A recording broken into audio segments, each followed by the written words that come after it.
Ассаламу алейкум қадірменді көрермендер. 100 рет естігенше бір рет көр демекші Сауран қаласын көруге бет алдық. Сауран 12 ғасырдағы ірі сауда орталығы ретінде іргетасы қаланған. Түркістанның солтүстік батыс жағында 30 шақырым жерде орналасқан орта ғасырдағы қалалардың бірі. Сауран туралы алғашқы деректер 10 ғасырдағы еңбектерде кездеседі. Ол кезде Сауран Сырдария алабындағы маңызды стратегиялық және сауда орталығы ретінде белгілі болған. Араб тарихшысы Мақдисидің шығармасында Сауран 7 қабат дуалмен қоршалған үлкен қала, оның ішінде Рабат мешіт бар деп жазған. 13 ғасырдың орта шенінде Сауран Ақ Орданың астанасы болды. 14 ғасырдың аяғында қаланы Әмір Темір әскері қамалға айналдырған. Үлкен мешіті болып, ислам дінінің Қазақстанға тарауына ықпал еткен. 16 ғасырда Сауран мұнаралы биік дуалдармен қоршалған үлкен қала болған. Оның ірі құрылыстарының ішінен замандастары шайқалмалы минаретті және қала мен оның айналасында сумен қамтамасыз ететін кәріздерді, жердің астында салынған каналдарды ерекше атап өткен. Сауран 17 ғасырдың аяғы мен 18 ғасырдың басында әлсіреп, 19 ғасырдың басында бір жолата күйреген. Қазіргі кезде Сауран қабырғалары мен мұнараларының қалдықтары бар. Ауданы 550-800 метр дөңгелек алаң. Қаланың ішінде қақпа арқылы кіруге болады. Қаланы қоршауға дуалдың сырт жағында көптеген каналдардың іздері сақталған. Жүргізілген зерттеу жұмыстары қаланың 7 және 18 ғасыр араларына жататынын дәлелдейді.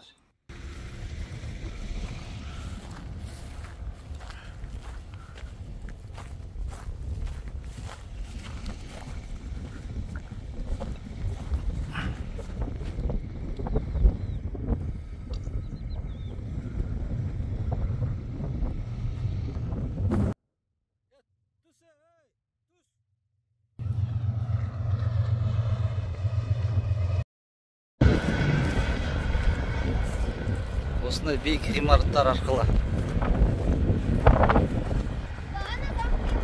Ана бейт. Мешіт болған ба, бейт болған ба.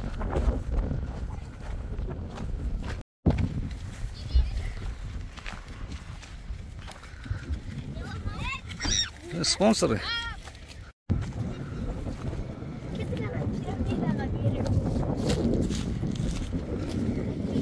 Қазір барамыз қазір.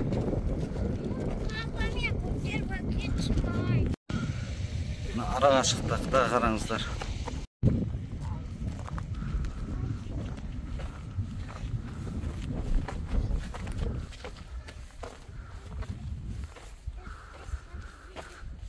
Көз алдыңа елестетсең, осы жерде тұрып садақа асынып, қылыштарын, бес қаруын сайланып, жауды алысынан көріп тұрған ғой. Ана мен бірінші түсірген жерден от жанып, белгі берсе жау келе жатыр деген. Мына жерден ары қарай белгі беретін сияқты ғой. Осы жерден белгі береді. Ол мынау қала Сауран бекінісі, Сауран қаласы. Қорғандардың барлығы қаншама ғасыр тұрып кішірейіп қалған, дегенмен қанша ауқымды аймақты алып жатқан жайында қарапайым көзбен де көрініп тұр.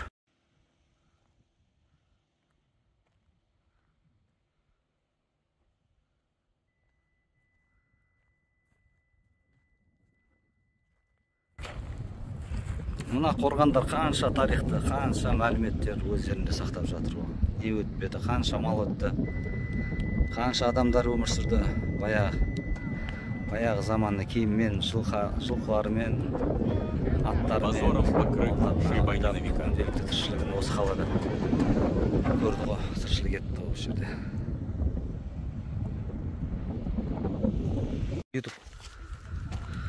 Мынау Сауран қаласы. Былай тұрған қорғандарды қараңдар. Қандай биік. Кеттік ал, кіріп көрейік.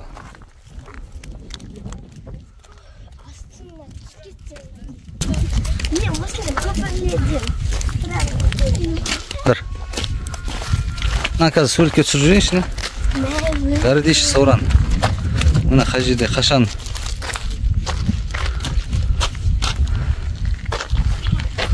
кеттік. Сауран қамал қорғаны 12-16 ғасыр. Енді мына сөзбен жеткізу қиын. Жоқ, бұл Сауран деген қала ғой.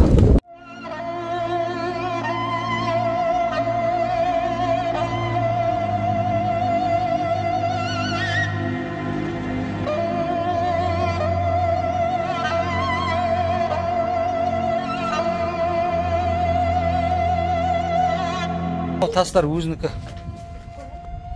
Мынау тастар барлығы өзінікі. Бұл есімде қазылып атқан кезде 1 метр ма, 1,5 метр ма тереңдікте шыққан. Өзінің ешқандай реставрация қатысы жоқ, өзінің тастары. 12-ші ғасыр, 13-ші ғасырда салынған тастар. Атпен кіріп келген кезде Сауран қаласына. Ал ары көрініс керемет болады қазір.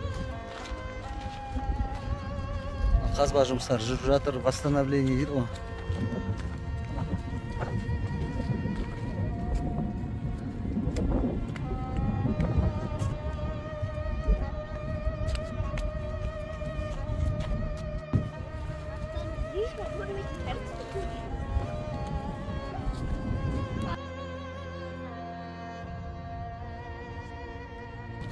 Мына Сауран қаласына кіріп келе жатырмыз.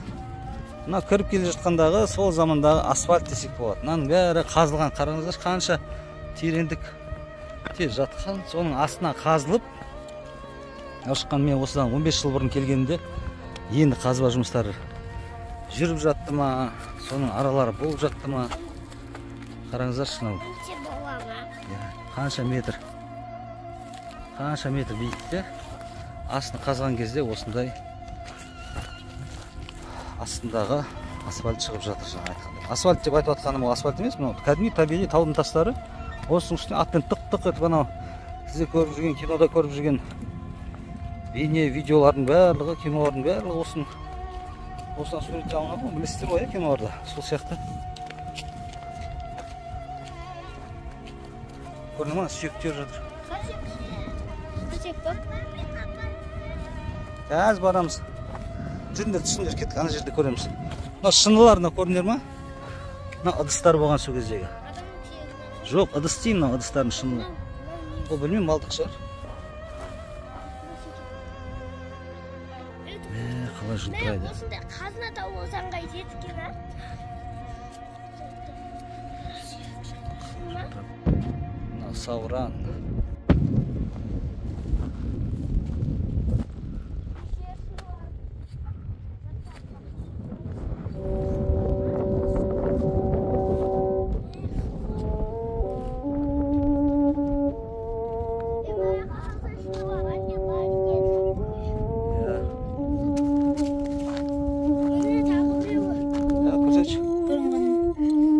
Мен кәдімгі оюлармен тұр ғой,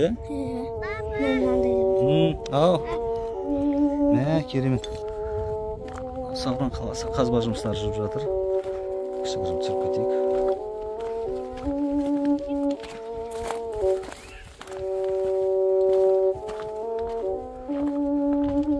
Бұл да бір ғимараттардың қалдықтары алынып жатыр ғой.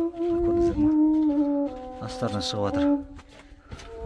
Ары үйлер болған ғой. Сауран медресесі дейді. 15-17 ғасырлар Әзір-Сұлтан мемлекеттік қорығында медресе. Ал медресені көріп кетейік. Көрдіңіздер ме, ескі кірпіштері мен жаңа қолдан құйылған кірпіштердің айырмашылығы әрине бар, бірақ дегенмен өзінің түп нұсқасы ғимараттың кірпіштері әлде де көрініп тұр. Мінбер болу керек. Енді білмеймін, алғырледен не болатын, бірақ осы жерде мен қателеспесем әжетхана, дәретханалардың канализация системасын көрсеткеннен бір баяғыда көрген едім өзім.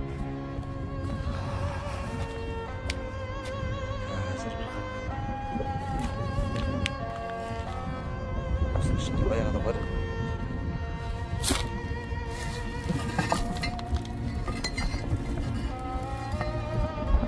Негізі осының барлығы әр бөлмесі ма немен бір-бірімен байланысқан құбыр жүйелері. Бұл емес шығар, мүмкін қателесіп тұрған, мүмкін қазір бір жерінде монша бар еді, сол моншада ма әрқайсысы бір бөлме болып тұрған. Ар жағында қорғандар көрініп тұр ма негізі? Биік, бұл да бір ғимараттың қалдықтары болып тұр ма? Арай көре берейік.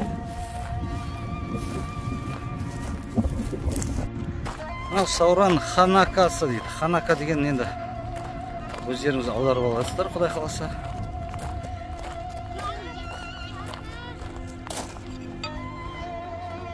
Тастарды қарасыңдаршы.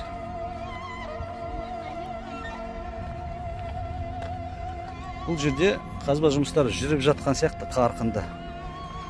Әлдеше демалыс болып тұр ма? Құдықты қараңдар.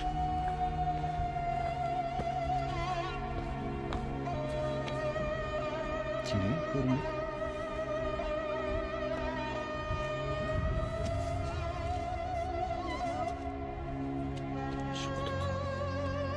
Адамдар жататын ба не? Жоқ, су болады. Мен су құбырларын көрсетейін деп едім. Алдында өз көзіммен бір 10 шақты жыл бұрын ба, 15 жыл бұрын көріп едім.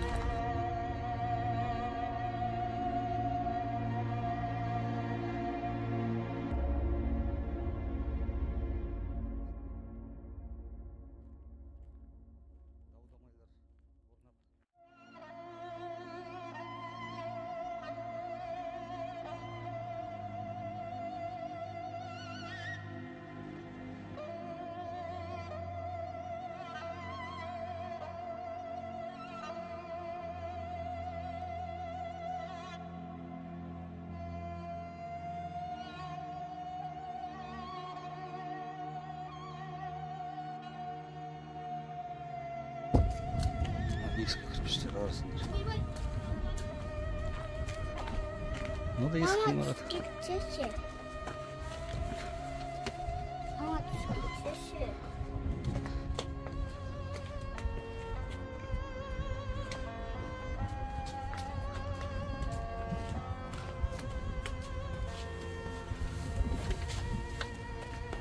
Әртүрлі бөлме.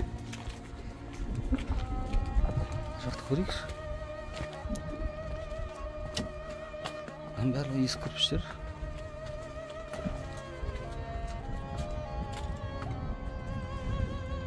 Қаншама ар жағында көрініп тұр ма, қандай тереңдікте көміліп қалған. Соның бәрін қазып, қайтадан қалпына келтіру жұмыстары жүріп жатыр. Ар жағында көрсетілгендей көрсетілген.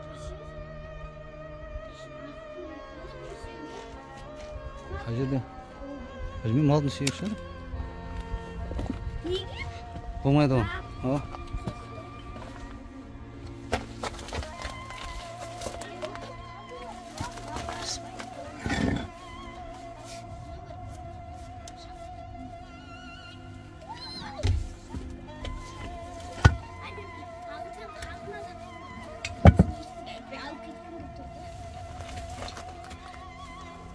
Кетті.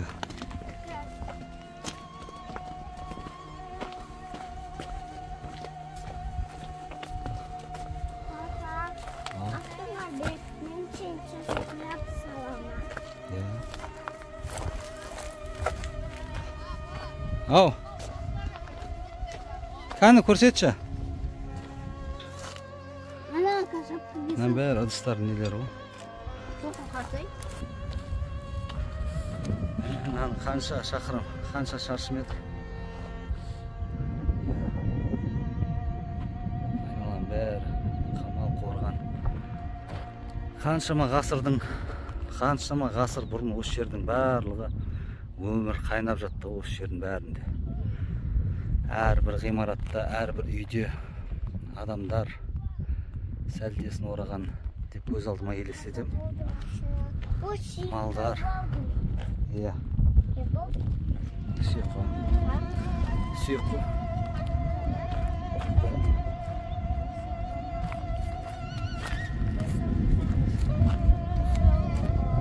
Ар жағында қаншама тағы нелер бар. қайта қалпына келтіріп жатқан. Ой, мен қаладан шығып басқа қалаға барып қайтайын деген сияқты. Мен қазір көрсетіп жіберейін. Ал қақпаға келе жатырмын. Қақпаға келе жатырмын. Шымкент қаласына немесе Отырар қаласына барып қайтайын деп атқа мініп бірнеше күндік азығымызды жинап, керуенге ілесіп, жаңа тоқтайтын жерлер бар. Ол кезде асфальт деген жоқ қой, тас жол деген. Қысқа төте жолдары бар шығар. Әр жерде өзінің құдығы, су ішетін жері, тоқтайтын жері бар. Сонымен бірге кетіп, қазір көрсетейін. Мына жолдан атпен тақ-тақ етіп, дауыстарын шығарып, мына алдағы қақпаға қарай бет алып, қақпаның алдында отырған бірнеше әскер. Осы қақпаға жақындай берген кезде айналасындағы найза ұстанған нөкерлер немесе қалайда сақшылар ма тұрып, жоғарыға қарасаң садақ асынған сақшылар қызметін өтеуде. Осыған бет алып қайда шықтың деген сияқты. Мен Отырар қаласына барып қайтайын деп керуенге ілесіп, қақпа ашылып, сонымен жүріп кететін шаяқтымыз ғой. Қақпаның қасында тұрған саудагерлер отыр, баласын құшақтап. Оның ар жағында не бар екен? Кірмей-ақ қояқ.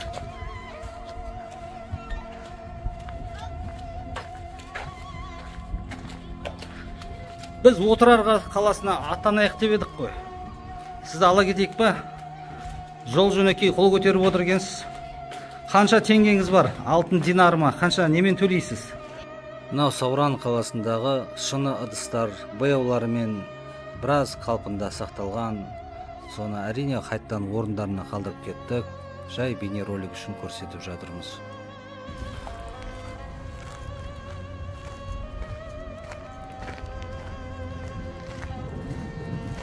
Мынау қамалдың түп нұсқасы, ешқандай да өзгерту енгізілмеген. Осы жайында мен кішігірім видеоны түсіріп жіберсем.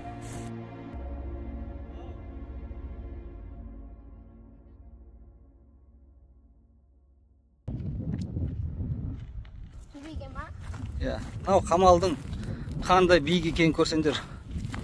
Осыдан 10 шақты жыл бұрын анда бір тесігі ашық сияқты еді, есіме түсіп жатыр. Қазір әрине бітеп қойыпты. Дегенмен түп нұсқа деп айтуға болады, тікелей. Міне қарапайым. Адамның қандай биік екенін әдейі көрсетіп жатырмын. Мына айналасындағы топырақтың бәрі төбеден биіктен құлап, топырағы жайылып тұр ғой, былай көрініп тұр ғой. Сол сияқты бұл деген енді көз алдыңызға елестетсеңіздер, қандай биік болған, қорған болған, қандай биік қорған. Осы биік қорғанға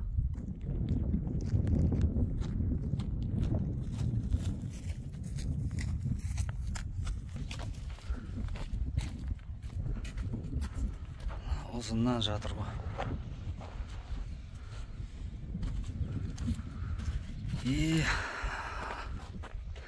Мәңгілік еш нәрсе жоқ.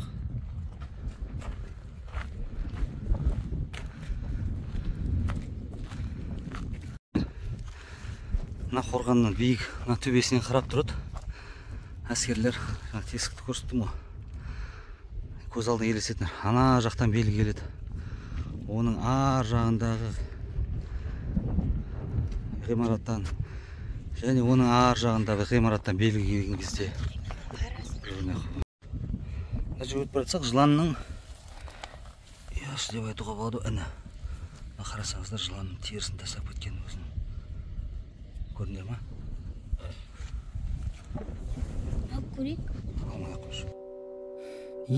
Көне қала, бәрін көрген қала бұл.